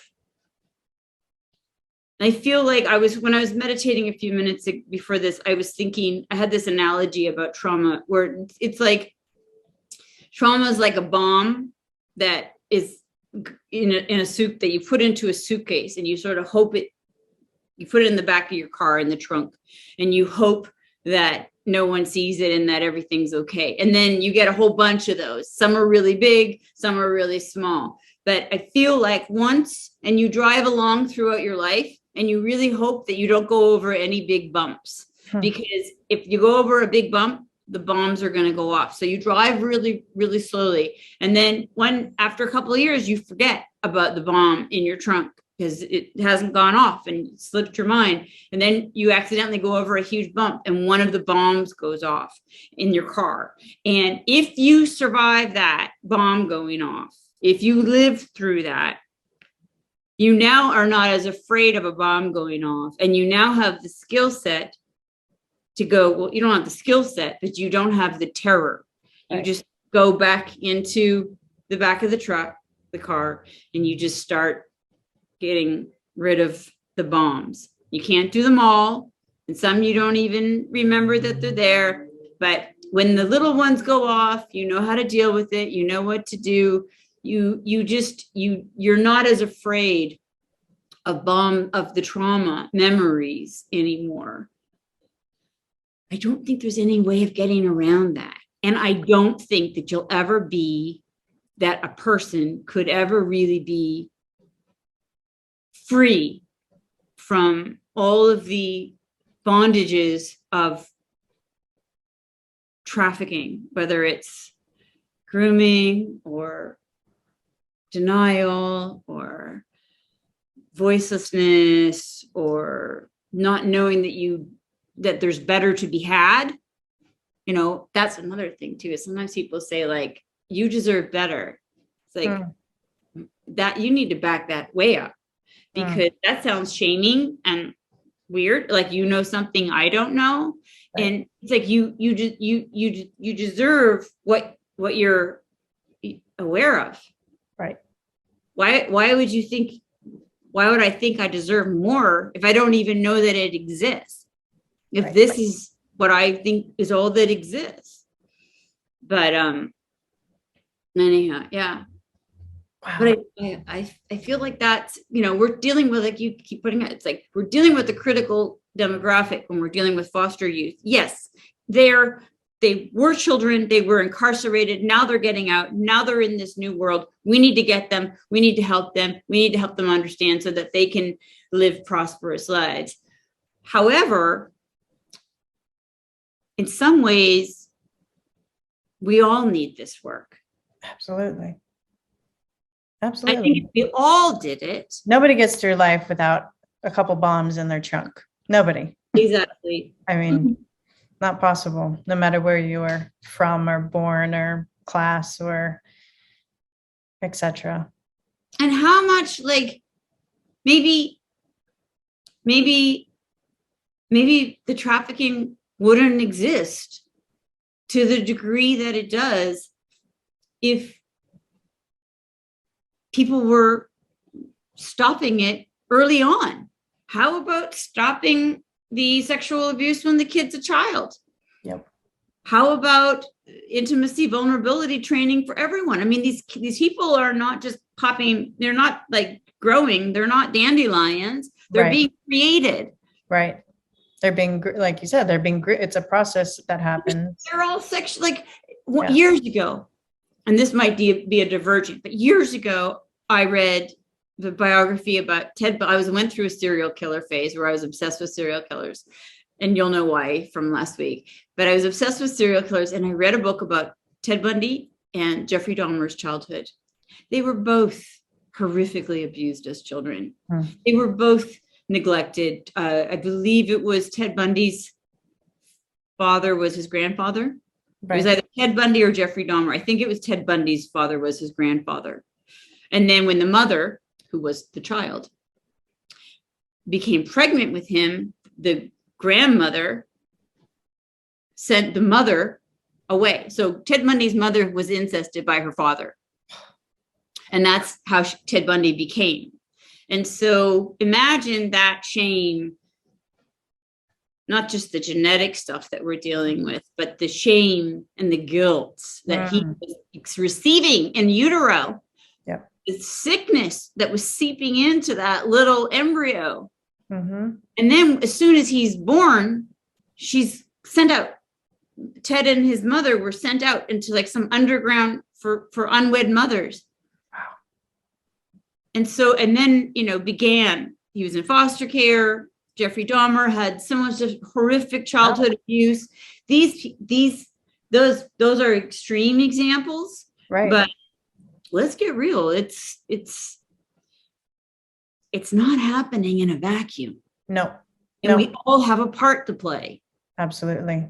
And that's why it's so important to continue to have these conversations and bring awareness and, really get people to understand the magnitude, and everybody needs to take action. Everybody needs to, we can't just sit, like you said, we can't sit around and pretend like it's happening in another country. This is something that if we're not addressing it, and like you said, each and every person needs to go through these healing processes on all these levels. And if we can start like with your programs and start getting these kids at 18 and get that healing done, we'll heal that hurt and end that cycle. So there are no longer hurting people once they get a little bit older. So yeah. And there's, also there's just a denial level. I remember a few years ago, I was talking to my friend, because this has always been just, especially since 2015, it's just been a part of my life, whether I'm writing a script about it or an essay about it or healing my own trauma or starting a nonprofit. I was talking to a friend of mine and I was like, yeah, it's a really big deal. And he's like, what's not a big deal? I was like, yeah, 200,000 kids are reported missing in the US every year. Yeah. And he was like, no way. And he Googled it. I was like, Google it. And he Googled it and it's true. The Missing Children's organization.com posts it every damn year. Yep. Yeah, it's not. 200,000 kids are reported missing every year. It's not that hard to traffic them. Nope. you're basically asking to have our children abused. But again, it starts at home. It starts at home. It really does. The odds are that every single household has some form of this happening, whether it's a first generation relative or directly in the home. I mean, it's just sexual addiction, victim, and all of the other aspects that go along with it. Again, it does not happen in a vacuum. There's the personality disorders, narcissism. What was very interesting to me when I started doing research about sex addiction is that almost every sex addict has one parent who's an addict and one parent who's a narcissist. Often the mother's the narcissist. And I think that's another conversation we need to have a lot more around is narcissism, because it's not something that's spoken about enough and that people are aware of, and know how to spot it and process it and deal with it. Well, I think that's exactly the same thing as what I'm talking about. I feel like, and I do feel like people talk about it a lot because it's a great opportunity to blame someone else because that's a narcissist. But guess what? It's not unlike child sex trafficking, narcissism. You're powerless over someone else's narcissism. I got news for you. They'll make you crazy before you make them sane. It's never going to happen. Give it up. What can you do is feel narcissists are powerless if there's not a codependent with a whole bunch of gaping wounds that they can stick there. I visualize it like it's like a bowling ball with the 3 holes, and narcissists are like, they put their fingers in there. And if you don't have the 3 holes, there's nothing for the narcissist to hold on to. They're going to let go. They're not even going to get in. It's the 3 holes that you have that allows a narcissist to hold on to you, and they can do anything they want after that. So you got to fill those holes. And that is exactly what we're talking about with pedophilia and child sex trafficking. Where are the holes in our children, in our boys and girls that are being created that make them vulnerable to traffickers? I can't imagine that you're a child sex trafficker and that you don't have some type of like personality disorder. I can't imagine. Yeah, I mean, Even no matter how horrible your childhood was, I can't imagine that you're like, yeah, I take little children and sell them for sex to grown people. Like, right. But nonetheless, our greatest defense, and I think that our only defense, is stop creating children that have these holes inside of them that predators can latch on to and abuse them. And the way we do that is we create a healthier society. And the way we do that is we, like you're saying, we stop the train at least somewhere. Absolutely. And we start making society a place where we can be more introspective and more accepting of our flaws and our defects, and we can assume them and process them and heal them and stop the cycle. Yeah. Now, for people that are watching in everyday life, as we go about our days in our communities and our lives, is there any way or things to look out for, red flags, warning signs that could be visible that somebody may be being trafficked? If they're in foster care. Yeah. That's a red flag. I don't know. It's so interesting, right? It's so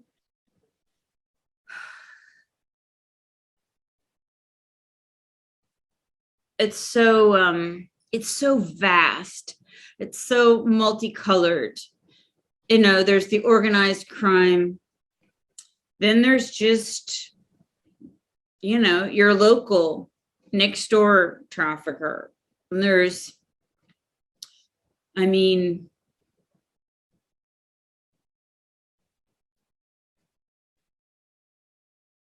I really think to that question, Christy, the answer isn't to me what to look for, because whatever it is we're looking for, the people who are the enemy will find it so much faster than we ever will. Forget about it. The answer is educate yourself. Yeah. Do the research. Find out what you're finding out. Stop being shocked and disbelieving when you hear that 200,000 kids are reported missing in the US every year. Stop acting surprised when there's international networks right now throughout this country that are taking children from Nashville to Minnesota up through the oil fields and back down again. And by the way, as horrible as trafficking is, what I know, which is very little, but what I know of the discard process, not unlike what happened with Tina Fontaine, where she was discarded in the river, is really catastrophic. Because once you're 17, 18 years old, and you're strung out on drugs and crazy because you've been being raped day and night for a couple of years and living in just such squalor, and you just you lose the bloom of your youth, they have no need for you. Right. You have nothing. Right. You have even less than you did when you were in foster care. Jeez. You have a drug addiction. You have no sense of your body, which you didn't have before probably, or you wouldn't have probably been as easy to pick up. Right. Not having a sense of your body is a really big deal. And I think that comes from a sense of personal value. And they take all that from you. And going back to my quote from the top of the show, the only way for evil to prevail is for good men to do nothing. We all need to get involved, and we all need to help make a difference in the fight to end this modern day slavery, however we all can. Cosette with Rotary International, she was talking about, top importance, donating your time, donating your money and talent to assist the nonprofits, because they're the boots on the ground, working with survivors like your foundation, and also working to get, these children and individuals away from the traffickers. We need to support them so they can do their important work. Are there other ways besides these important organizations? Well, I'll tell you, people can get involved. My rabbi has a course called Parenting the Soul of the Child that I've been taking whenever he teaches it for years now, because it helps me to understand what a healthy childhood would have looked like. And it helps me also to sort of have more compassion for myself. And the parts of me that maybe aren't as developed from my childhood, like this intimacy, all that stuff, like, okay, sort of reparenting as I reparent myself, basically. And what that course basically is it's called Parenting the Soul of the Child. And it's fantastic because it teaches you how to address your child where they're at uniquely, basically to see your child for who they are instead of not seeing them for exactly who they are. And there's a little bit of taking them literally at face value. Like if the child doesn't like someone, instead of saying, don't be silly, like that person, they say, what don't you like about him? Right. Well, this is not to do, so that the child develops the language and the voice and understands that they're respected and that their insight as a 6-year-old about another human being is actually just as valuable as anybody else's in the room. Mm, Now, the kid's not getting to drive a car, but the kid learns from a very young age, oh, what I think matters. right. I have a voice. I have an innate integrity. I have an innate wisdom. I matter. And if children were being taught that, and also it's like everything with spiritual evolution, if you're the parent teaching it, you're going to grow too. Mm-hmm. You're going to evolve too. It'll become very difficult to not have that profoundly affect the integrity of your life as a parent. And you'll start to see things differently, and you'll start to notice things differently. If you become a conscious parent, becoming a conscious parent could be something that would help with that, because you're not like, just fit in, just whatever you do, kid, don't make it. I want to look good for the neighbors. Right. No, you're like, no, I don't care about the neighbors. I care about you. You're my kid. That, to be honest, that's a great place to start. Someone who's parenting the soul of their child is probably not going to stand by idly while another parent sexually abuses them. Right. And to that point, you're allowing your child to have a voice. So your child's going to feel like they can speak up if something is going on, instead of training them that, you're not allowed to say bad things about other people, or you're not allowed to say this, or, your voice doesn't matter. We need to stop training our children at a young age that their voice doesn't matter. Exactly. And it is like, like, okay, so let's just say hypothetically, a kid's like, I don't like Uncle John. And the mom knows that Uncle John was sexually abused because she was there when Uncle John was being sexually abused. So it's a big deal, and it would unravel a lot of her trauma to have to say, what don't you like about Uncle John? Mm-hmm. Is it's going to be really uncomfortable for her to have to heal all that trauma in order to say, Uncle John, I love you, and I know you had a really hard childhood, but you're not welcome around my kids unless you get help. Here's the number for a really great rehab that you can go to start your healing process for your trauma and your, all of the tragedies that happened to you as a child. But until that time, you're not welcome around my kids. Well, that kid is not going to get trafficked. Mm-hmm. Yeah, we need to have these difficult conversations with our children, and, raise awareness. We need to talk about this more, educate, teachers, parents, students, faculty at schools, police officers, training on how to, deal with situations and how to spot situations and conversations that need to be had. And I was going to say, like, we need to decriminalize, like, children should not be arrested for prostitution. And it does create, the trauma to justice system or judicial system, whatever. I don't know the right word for it. It doesn't really feel like justice a lot, but that pipeline, we got to stop that. But at the same time, it helped save my life.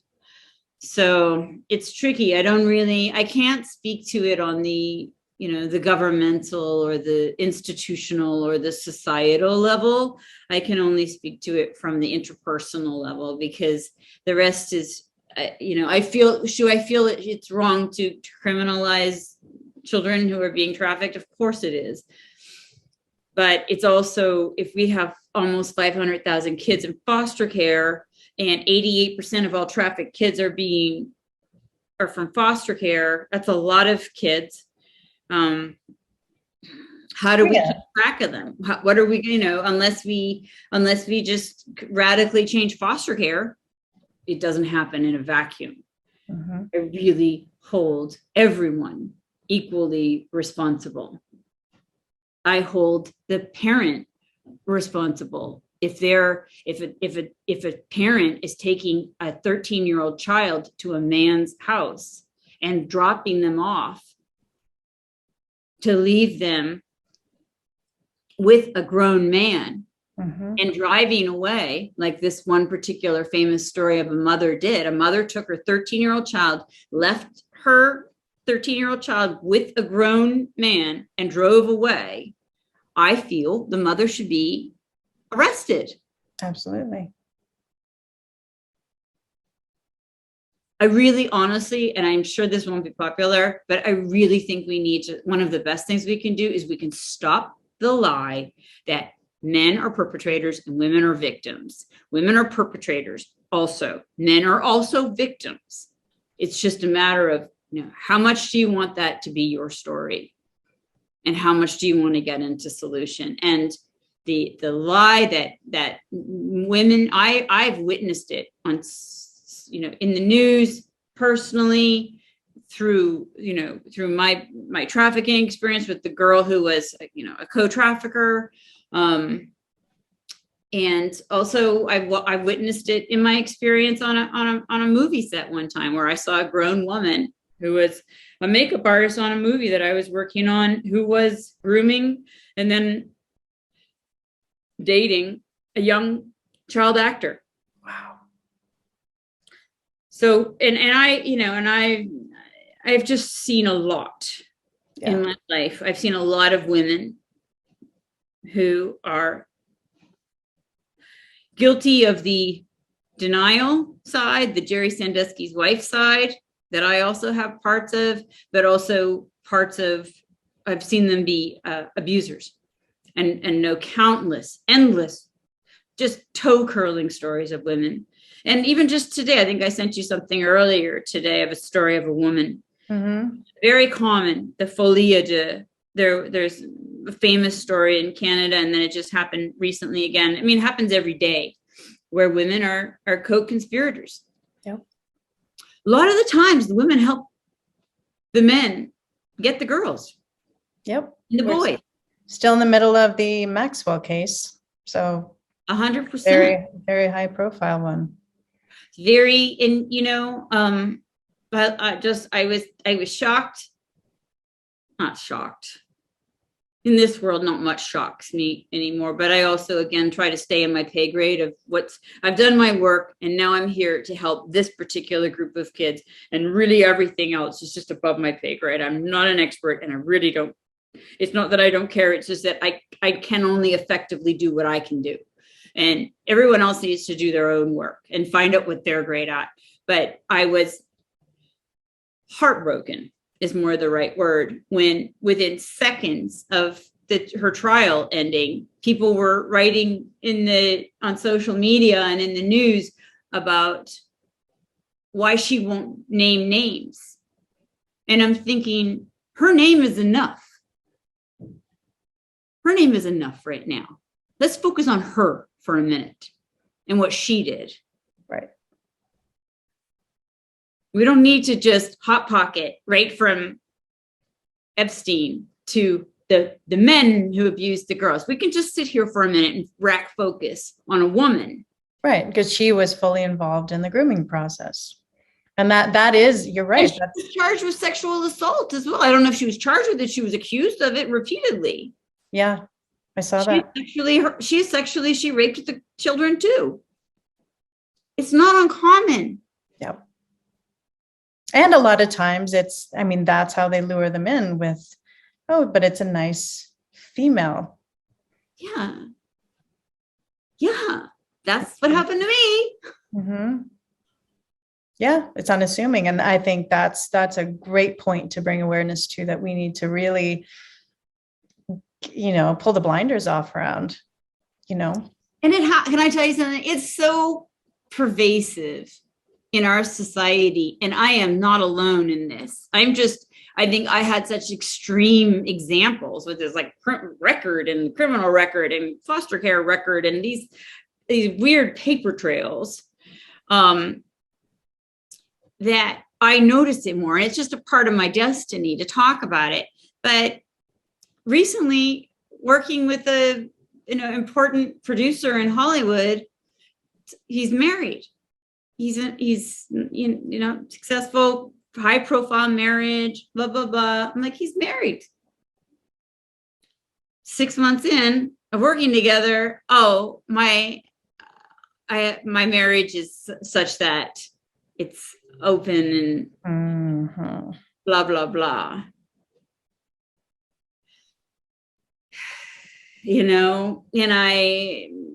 So it's endless.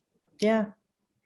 We've had a lot of these conversations around this Me Too stuff and the magnitude that just between you and I that we've experienced in the industry and out of the industry, and men abusing their power and men abusing their power, but also women abusing their power, women as wives abusing their power.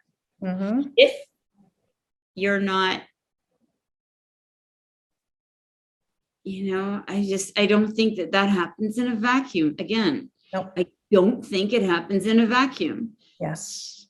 And if it's you're really married to someone and they're repeatedly cheating on you, and it's like a lifelong pattern, and you know that they're doing it, you know that you're not sleeping with them anymore because they're abusive and mean, right? That you know that they're abusive and mean and maybe have a personality disorder, and you know that they're repeatedly cheating on you. What are you doing? Yeah. You're not helping anybody. I'm just going to let you know. By changing bedrooms and leaving them out there to wreak havoc on the rest of the world, you're not helping anyone. Yeah. If you want them to change their life, set boundaries, demand that they get help, or they lose access to you and their children, and they lose their home. That's how they'll get help. That's the only way, for example, like a narcissist, allegedly, from what I know, will ever change, is if they lose everything.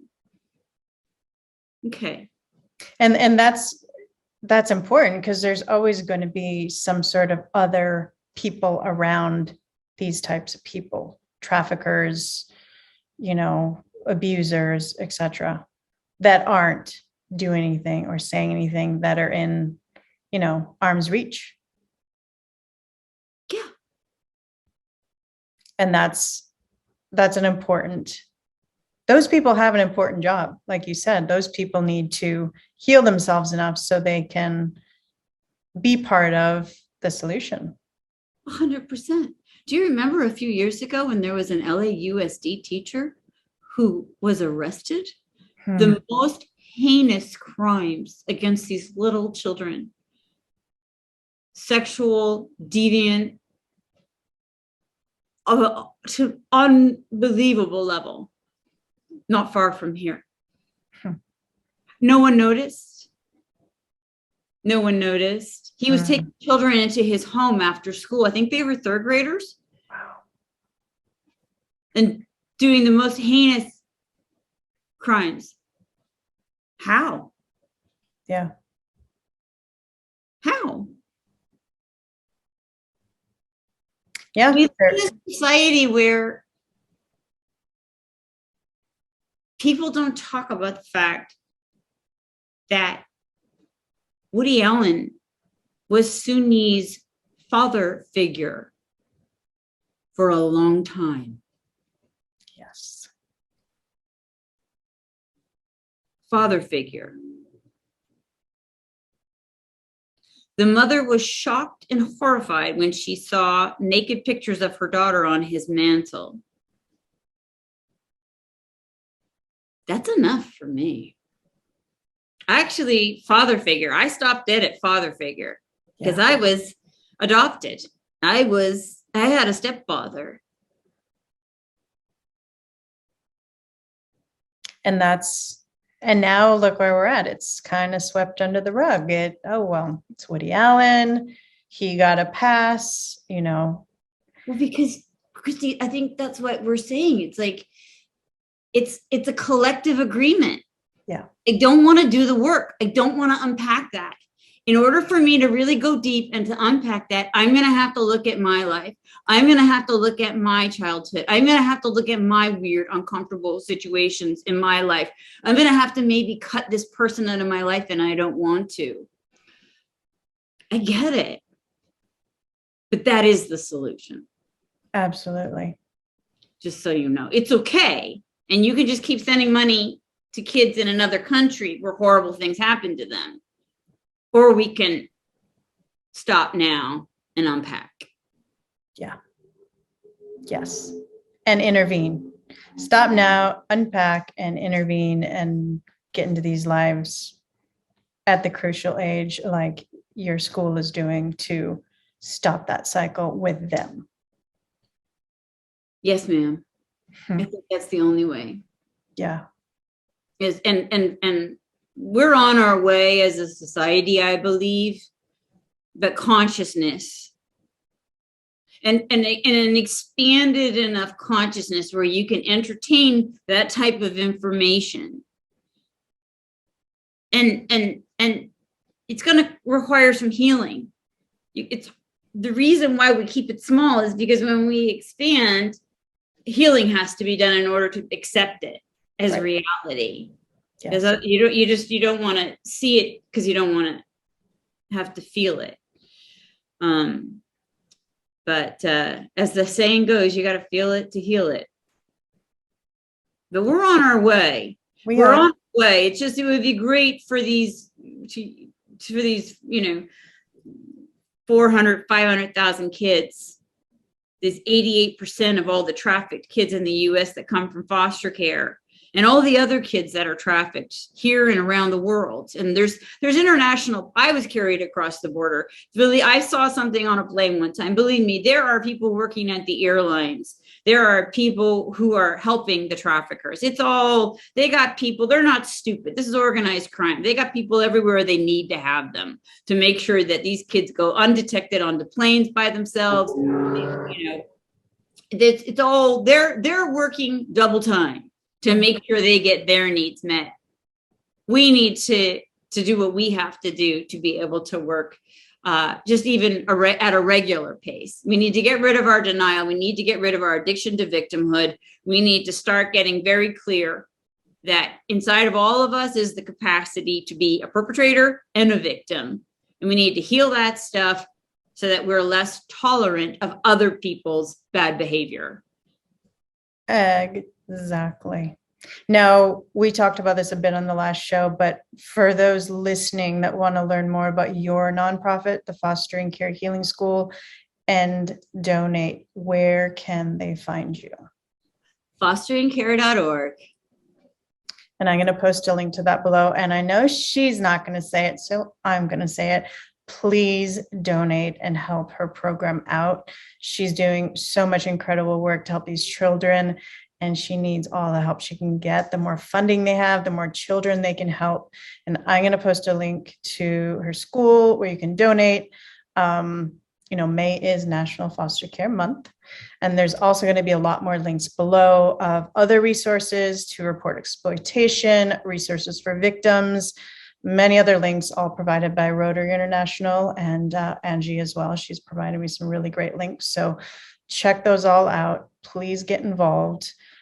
Before we wrap it up today, knowing what you know now about sex trafficking and the grooming process, what advice would you give to the children now in the foster care system or at that age, aging out of it, that you wished you would have known at their age? Well, I first also just want to say that one of the things that happens at our program is that the kids graduate at the end of a 3-month healing intensive with a teaching certificate in a healing trade. So we're going to bring them back into the school and have them be mentored by other teachers after they graduate, and they're going to be able to go out into society and become healers themselves. So these kids who are graduating from our program can go back into the foster care system and as teachers and healers, and they can start to teach in a very invasive way into the system all of these, this healthy intimacy and these healing modalities. what would I say to them?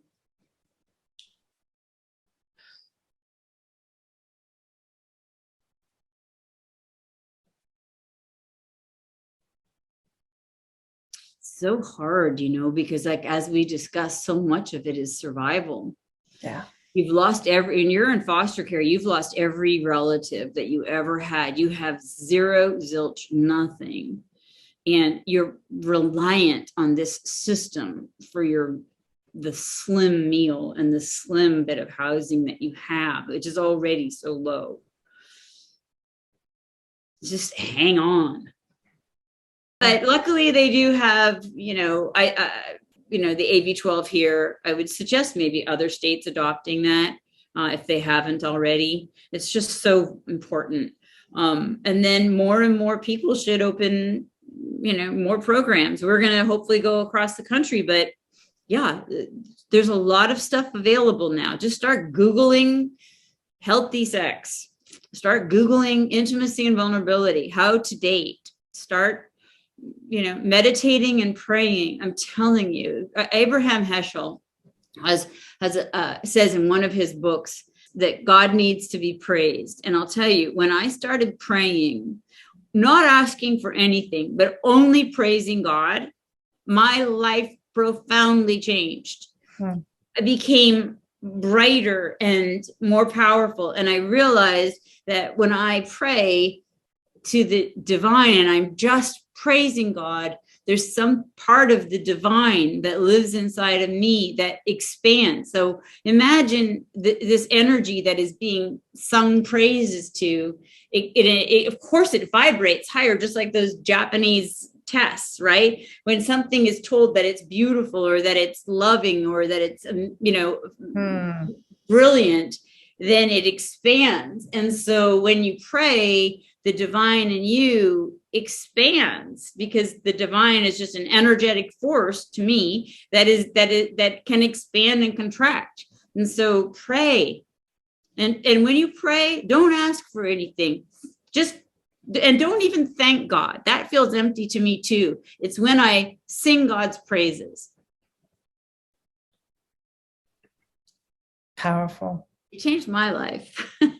Yeah, I've experienced the same thing. Well, thank you so much for joining us today and sharing all this wisdom. It's so important to hear from you, from what you've lived through and everything you know what these kids are experiencing, and you can really reach them where they're at and, help them overcome this. So thank you for sharing this valuable information to help us all in this battle, and for the incredible work you're doing with your healing school. So thank you so much for all of it. Thank you.